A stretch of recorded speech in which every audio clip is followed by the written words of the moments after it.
Pambihirang damo sa Pilipinas. Masarap ang bunga, subalit nakalalason pala. Hello, what's up? Your best here. Sa videong ito ay alamin natin ang 8 natatanging bagay tungkol sa halamang damong ito. Ano nga ba ang mga hatid nito sa atin?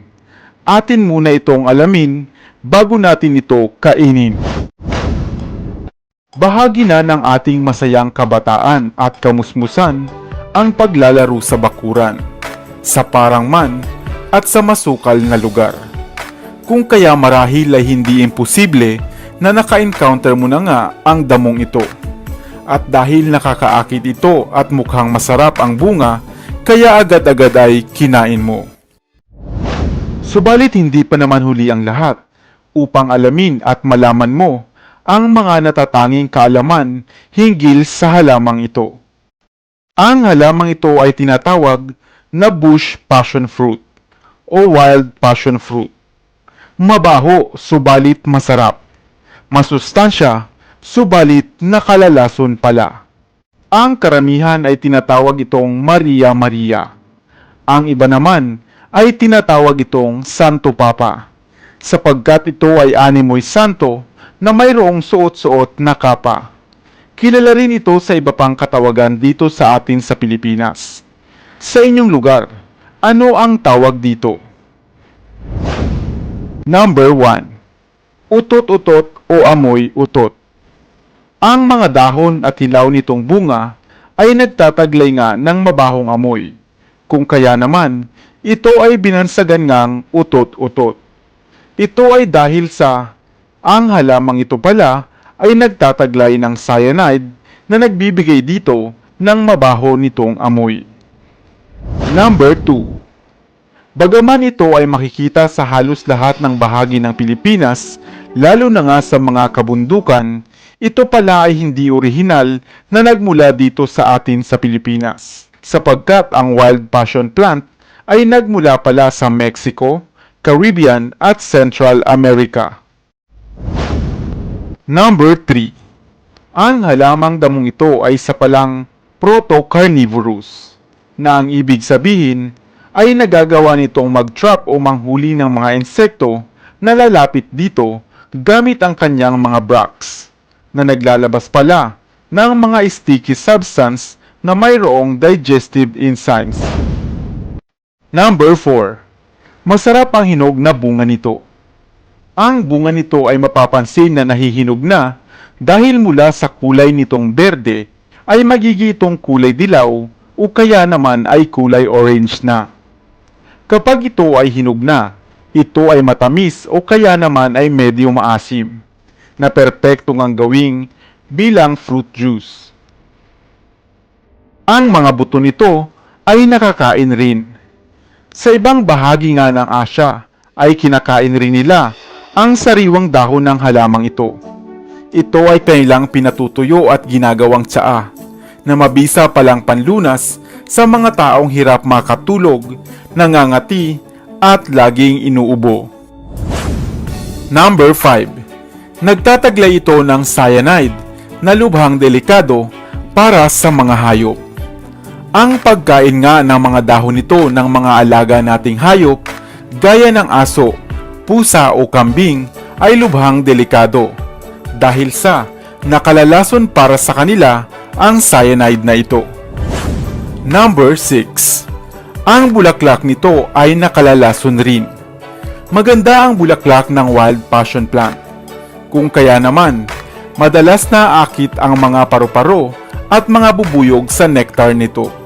Subalit huwag na huwag mo itong kakainin dahil nakalalason ito, na maaaring magbunga nga ng pagkahilo, pagkalito at pagsusuka para sa inyo. Number 7. Pinamamahayan o pinamumugaran ito ng mga ahas. Ang malamig at makapal na kumpol ng mga dahon ng halamang damong ito ay perpektong taguan ng mga ahas.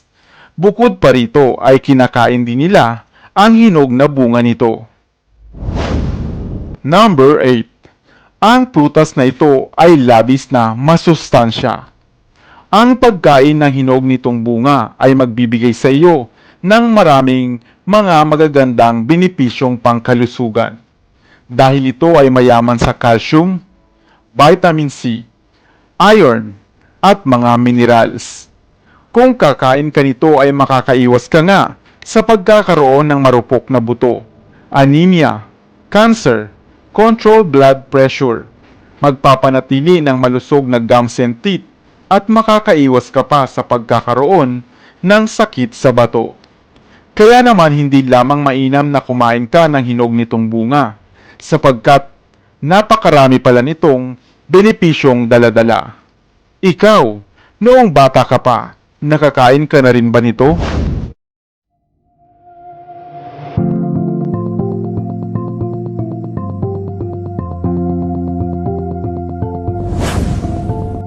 Pamilyar ka ba sa prutas na ito? Kung gayon, nakatikim ka na ba ng bunga nito? Ano naman ang lasa? Papaano kung sabihin ko sa iyo na hindi lamang pala dapat ang prutas o bunga nito ang kinukuha at kinakain mo? Sapagkat may mas magaganda at importante pa palang gamit pangkalusugan ang daladala ng mga dahon, sanga at mga buto nito. Hello, what's up? Your best here.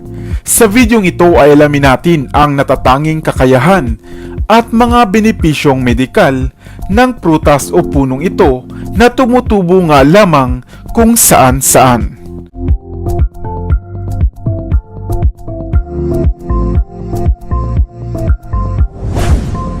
Ano nga kaya ang tawag sa inyo ng puno o prutas na ito? Na malayo ka pa lamang ay matatanaw mo na ang mamula-mula o kulay rosas nitong nakabukas na bunga. Ito ang Madras Thorn o Kamatsili dito sa atin sa Pilipinas. Ang Petesillobium dulce o Madras Thorn o kilala rin sa katawagang Manila Tamarind ay popular nga sa Mexico, South America, sa Guam at maging dito sa atin sa Pilipinas. At alam nyo ba na tinawag nga itong Manila Tamarind sapagkat ito ay napadpad sa Pilipinas lulan ng mga barko na Manila Galleons. Masarap ang hinog na bunga ng punong kamatsili na madali mo lamang makikita dahil bumubuka nga ang mga pods nito kapag nahihinog na. Matamis na medyo maasim o mapakla ang lasa ng hinog na bunga ng kamatsili. Subalit, kinahihiligan nga ito ng mga kabataan dahil ito ay tumutubo malapit sa dalampasigan, malapit sa ilog o kaya ay sa parang. Subalit batid mo ba na hindi lamang pala ang bunga nito ang dapat mong bigyang pansin o kainin? Sapagkat napakahusay pala at napakaraming kagamitang pangkalusugan ng mga bahagi ng punong ito, ang puno ng kamatsili. Ang mga bunga nito ay mainam na pagkain at sangkap sa mga lutuin. Gayon din ito ay ginagamit na sangkap sa mga ginagawang alak o liqueur gaya ng agua de guamuchil. Ang mga dahon naman nito ay maaari mong gumusin o durugin at itapal sa masakit na bahagi ng balat bilang pain reliever. Kung sakali rin naman na ikaw ay madalas sumasama ang tiyan at hindi natutunawan, magpakulo ka lamang ng ilang dahon ng kamatsili sa loob ng 5 o 10 minuto. Lagyan ng konting asin at maaari mo na itong inumin. Kung mayroon ka namang sugat sa balat, mainam din itong pangtapal. Upang mabilis itong gumaling, durugin mo rin lamang ang dahon nito at iyon ang gawing pantapal sa sugat. Ang mga taong may sakit sa balat o leprosy ay mainam ding uminom ng pinakuluang dahon ng puno ng kamatsili.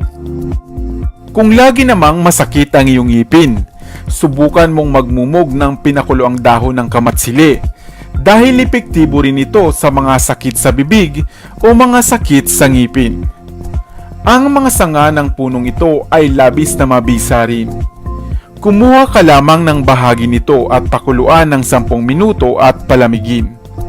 Inumin ito at maaari itong makatulong upang umayos ang palagiang pagsakit ng iyong tiyan o irritable bowel syndrome. Mabisa rin ito sa mga taong dumurumi na mayroong dugo o dysenteria, eczema, at aprobadong nakapagpapababa ng lagnat o temperatura ng katawan. Kung kaya naman nakamamanghanga ang punong ito at hindi batid ng karamihan na napakabisa pala ng mga dahon, katawan at mga buto nito. Ngunit papaano naman ang gamit ng mga buto ng bunga ng kamatsili? Maaari mo itong durugin at pinuhin at saka ilagay sa ulo dahil mainam itong pamatay ng kuto at iba pang mga mikrobyo sa ating buhok. Hindi ba't napakahusay pala ng prutas at puno ng kamatsili? Kaya naman sa susunod ay hindi na lamang ang mga bunga nito ang bibigyan mo ng pansin. Subalit isang paalala lamang, mag-ingat sa pag-akyat ng punong ito dahil ito ay mayroong mga taglay na tinik. Sana ay may bago kang natutunan sa videong ito. Dito na sa Best TV, tayo ay matuto. Utak mapuno ng bagong kaalaman. Dito na sa Best TV, tayo ay lumibot. Lihim na mundo ay ating matuklasan. Dito yan sa Best TV, dito yan sa Best TV, dito yan sa Best TV. Sapagkat ang mga laki may alam. Dito yan sa Best Tara TV. be, sabay-sabay tayo na matuto. Pagkat dito sa mundo lamang ang siyang marunong. Ating utak salinan ng panibagong dunong. Mga bagay na sa buhay ay makakatulong.